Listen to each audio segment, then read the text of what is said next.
Hello, welcome back to another stream. It is 8 a.m. in the morning, and yes, I do stream now. Why?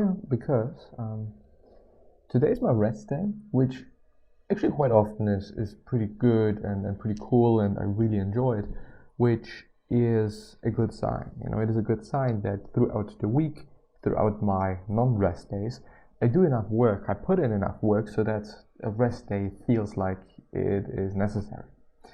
On one hand, one could think, well, it is fucking stupid to basically crush oneself in such a way on a regular basis. But I enjoy it. I've quite always enjoyed it. It's always been a relatively huge part of my life. I'm just, not gonna lie, but yeah, I do always understand taking enough rest and making sure that you're feeling good, that you're feeling healthy, that you're feeling like you can do the things you have to do and also want to do. Of course, if I'm working out so much that I'm unable to do any stuff for uni, then cool, great, amazing, I have done it. I've been able to completely reorientate my life in a way I shouldn't. Anyway, what are we going to talk about today? We're going to have a very quick look at the Psychology Today site and maybe also some other journals. I don't know whether this is a journal or not, but we're going to go through them and we're going to see whether there is something interesting, something good, something great, something amazing, and then we're going to go through it. Quite. This is my plan for today, which is always quite interesting because I don't know what to expect. I don't know what I'm going to encounter. I don't know what I'm going to see, and I don't really know what I'm going to talk about, which is great, because it's always something new. It is always something, how should I say, unexpected. So let us see. Why some trans persons decide to detransition. Actually, I haven't heard about that before, to be honest. The pursuit of happiness, 3 science-baked models. Do bad guys always win? Which is, by the way, one that we went through 2 days ago. So not yesterday, but the day before. And it's been amazing. Really amazing article, even though have I actually uploaded it? I'm really not quite sure. Even though, to come back to my point, I misunderstood the whole article from the get-go, which is always great, as you can imagine. But still, let's actually see what they're talking about happiness. Happiness being actually one of the things that I have really often been researching, really often been thinking about, also because I myself have been struggling with happiness and have been struggling with just having some purpose in life. Seeing reasons why I'm doing X, having a reason why I'm doing X, Y, or Z, and feeling like whatever I do and make makes sense in the end. And I've really had a hard time with that, and I guess that also in the future I'm gonna have, because this is just me. This is fundamentally something that I would have to change, so that this is not the case anymore. But yeah, anyway. How much can we boost our well-being with our behaviors? I would argue actually really quite a lot. If I think about your behavior being kind of the reason why, well, basically you do something and therefore also you feel something. Of course, when I decide to just, not work, live on the street and whatnot, am I gonna be that happy potentially? Probably not. Probably not as happy as I could be. And I do not want to say all homeless people are just not happy and whatnot. There for sure are some people that are really happy, I guess, and I assume, but still I want to make the point that for the most part, I guess it is probably not really going to be the case. And this is based on my God, this is based on your behavior. This is based on what you do, what you say, what you think, and so on and so forth. So basically, your behavior. And if you change your behavior, you can potentially also change your situation. And because you can change your situation, then you're probably going to be happier, or at least in a different state of mind. Unless it boils down to something that is, as it is for me, something fundamental for your personality, that is so deeply ingrained in you that it's actually really difficult to deal with it, and it is kind of a basis for many problems, quote-unquote problems. Anyway, a person's happiness levels are influenced by genetic factors, life circumstances, and intentional behaviors. Even if, as far as I know, and as far as I've also seen the data and the articles and the book, life circumstances are a really, really minor contribution to overall happiness. I guess it was just 20% or something, and the rest being other things, and 20% when it comes to 100% is actually not that much. Engaging in eudaimonic activities that highlight human virtues, promote growth, and foster fulfillment can make us happier. To prolong the initial boost from positive life changes, keep engaging with the new events in different bottom-up and top-down ways. Various factors, including person activity fit, predicts the success of positive behaviors, increasing happiness levels. For decades, researchers have explored the factors that contribute to human happiness. Among the best-known findings, the happiness pie chart proposed that 50% of the differences in our happiness levels are attributed to our genes. What if I click on that? Am I gonna be at this pie chart? Review of general psychology. Well, thanks. From the Sage Journals.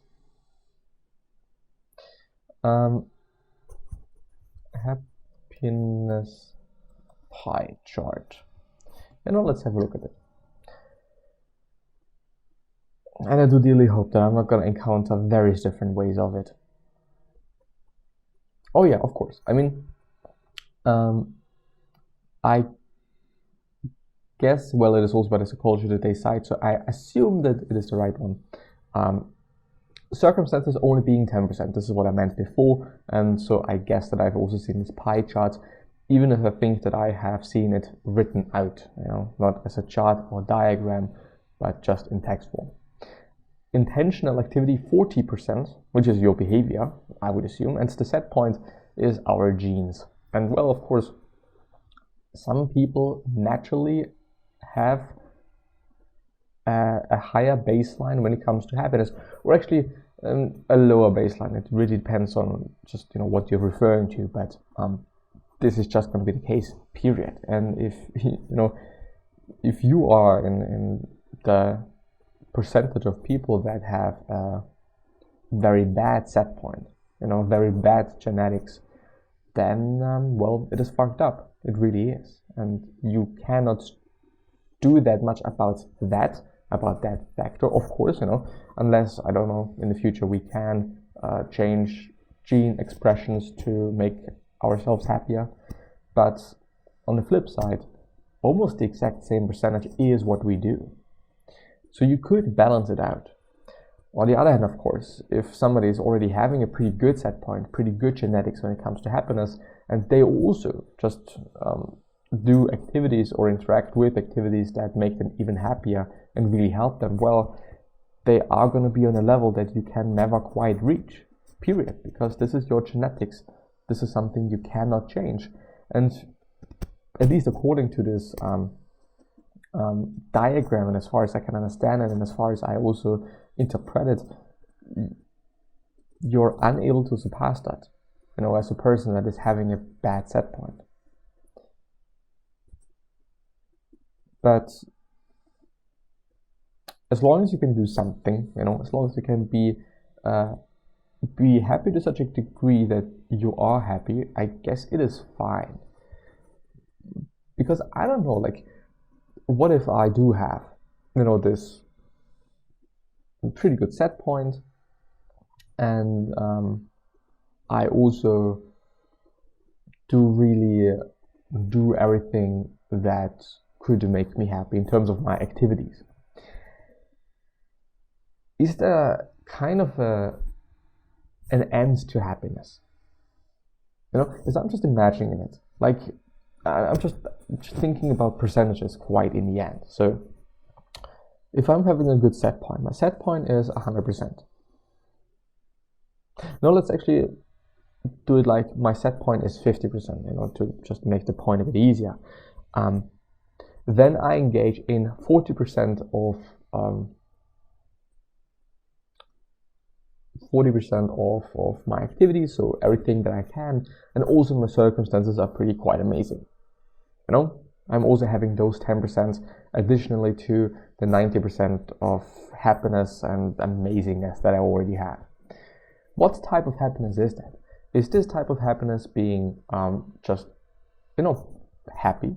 Or is this some really incredibly amazing, over-the-top happiness? I can kiss everyone and I love trees.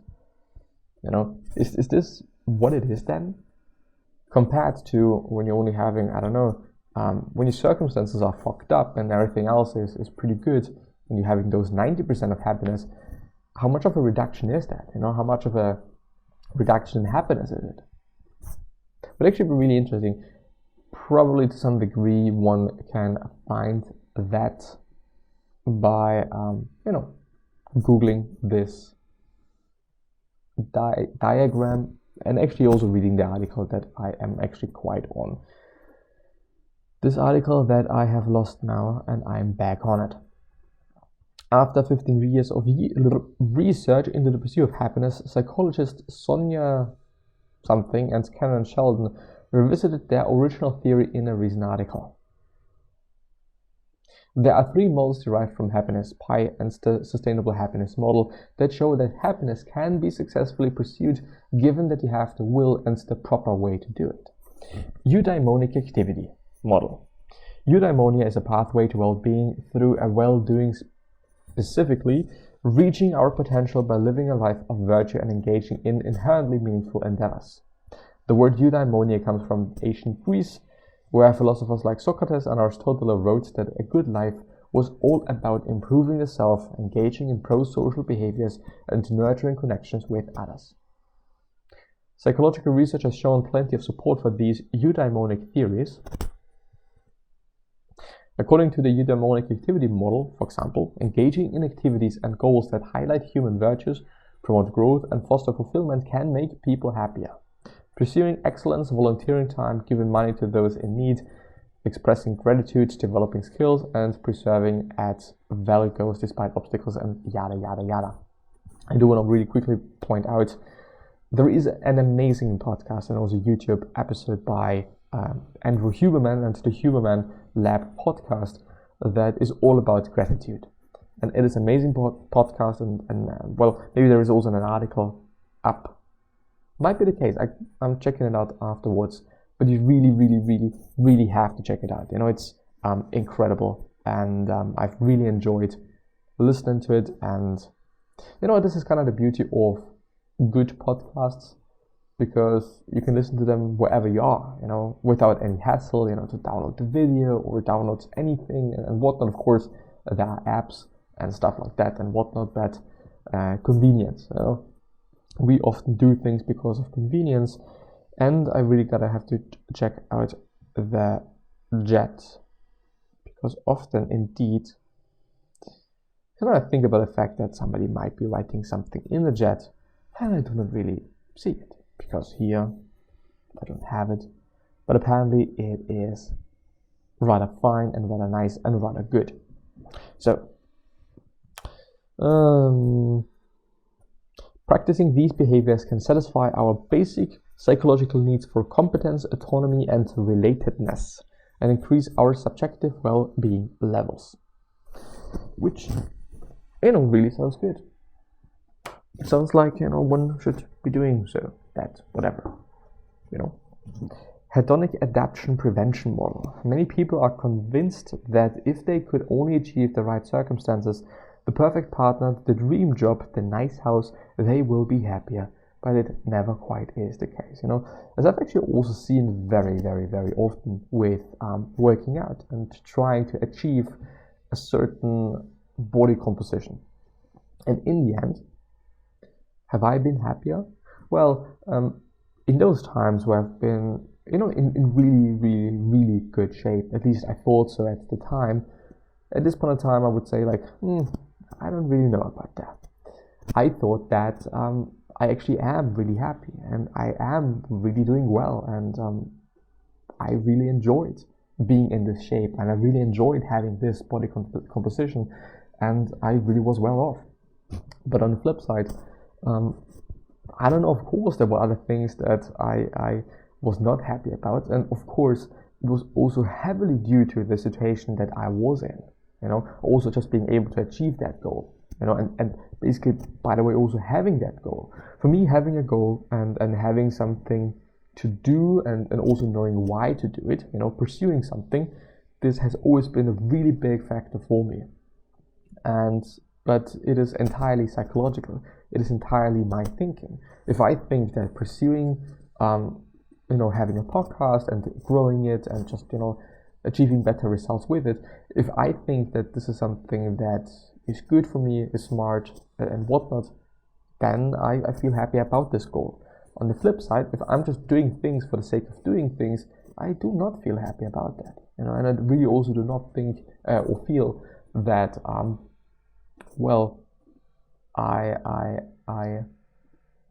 doing something that I should be doing quite also in the end. So it heavily depends on thinking, at least at my point of view, and how you think and in which view you're seeing various different things. Is there a way to prolong the burst of bliss we receive from various life changes and circumstances? Yes, according to the Hedonic adaption model. The key is to continue to engage with the new events in a variety of bottom-up and top-down ways that will keep budging the needle of our internal happiness meter. For example, once you have bought your dream house, you could host dinner parties and discover new favorite spots in your neighborhood. Which is really good advice. It is really good advice. I hate the word, and I've been talking about it a lot, but mindset. I think it is a good mindset. It's a good state of mind. You bought something that you really wanted to have, and instead of being like, well, is it really that good? Is it really what I wanted to have? Could I have done better even? Being like, okay, what can I do with it now? Can I do something with it that I was not able to do before? And well, indeed, if you're having a cool house, if you're having a big house, something that really looks amazing, invite friends. It's going to be amazing for them. It is some sort of an experience. Have a dinner party. Just use what you now have for something that you have never had. And of course, this is going to make you happy. Of course, this is going to let you feel good, because you also see that it was a good decision to, get the house. Now, just based on material things, but well, on the other hand, if you're working out a lot and if you're having this goal of just, being pretty lean and looking really good, then, well, what could you use your body for? Maybe you start modeling, maybe you start an Instagram account, maybe you start X, Y, and Z, I don't fucking know, but you could use it, you can build, upon it. Maybe this is just what they mean by bottom up, this is my bottom, and now what can I do with it?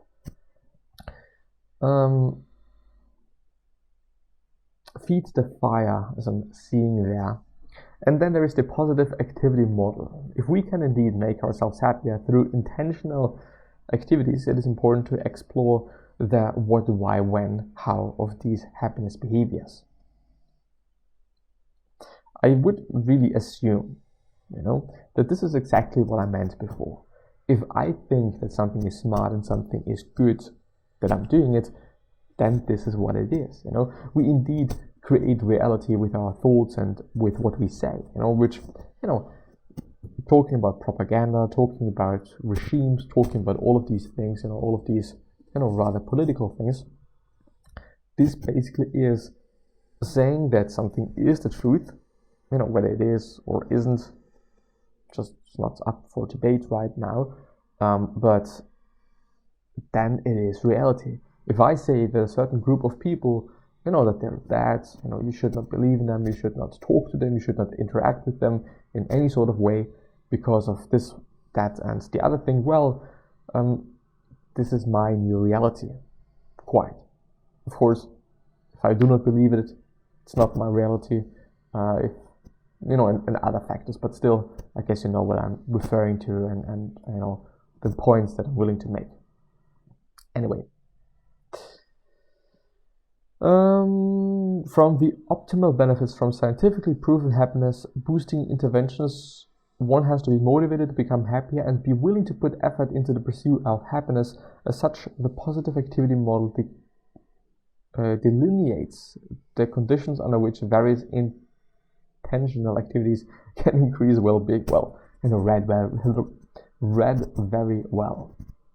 What is it about the person, the activity, and the interaction of the two that will yield the best outcomes?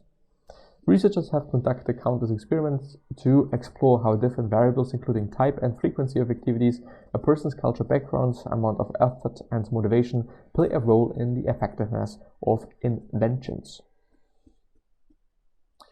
And they probably do just depend on that, I guess. How do these interventions work? According to the model, positive activities fulfill basic psychological needs as well as usher and spur of positivity to people's lives through not only their behaviors but also their thoughts and emotions. Gratitude interventions, for example, can help people think more positively about their lives, thus boosting their levels of happiness. Makes sense.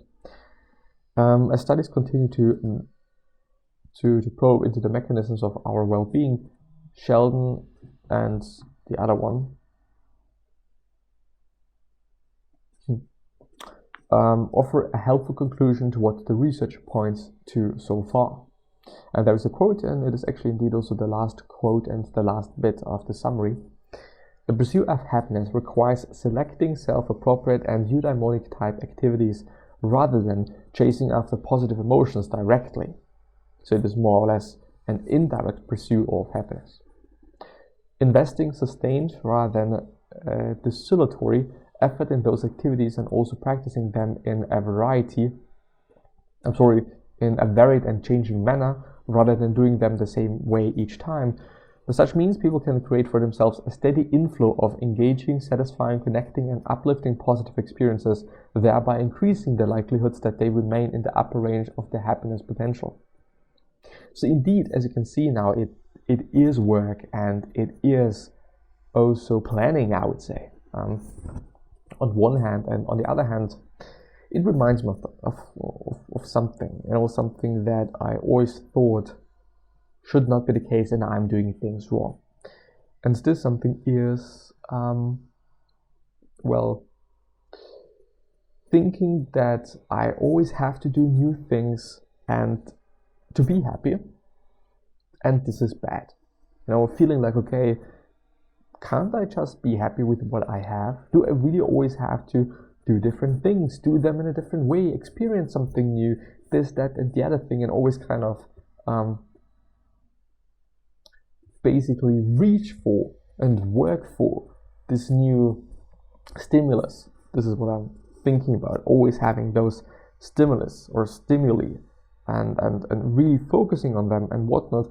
And I always thought that this is not the way to go, and it is something bad. But apparently this is actually not that bad. Apparently this is actually how things are quote unquote meant to be.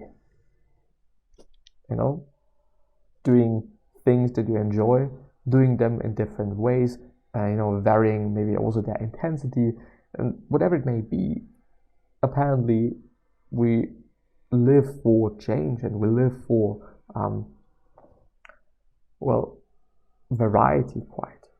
This is kind of a fundamental apparently for our happiness and our well-being and for basically therefore also for who we are. And I always thought that this is bad. I always thought that this is something I should not do. I should just be happy with what I have. I should just be okay with what I have and what I'm dealing with and so forth. But apparently it is good. It's good to actively try to get stimuli, even though I guess it is in the end a stimuli, isn't it? I don't know. Difficult to say, but yeah. With that being said, I'm gonna see you the next time. Bye bye.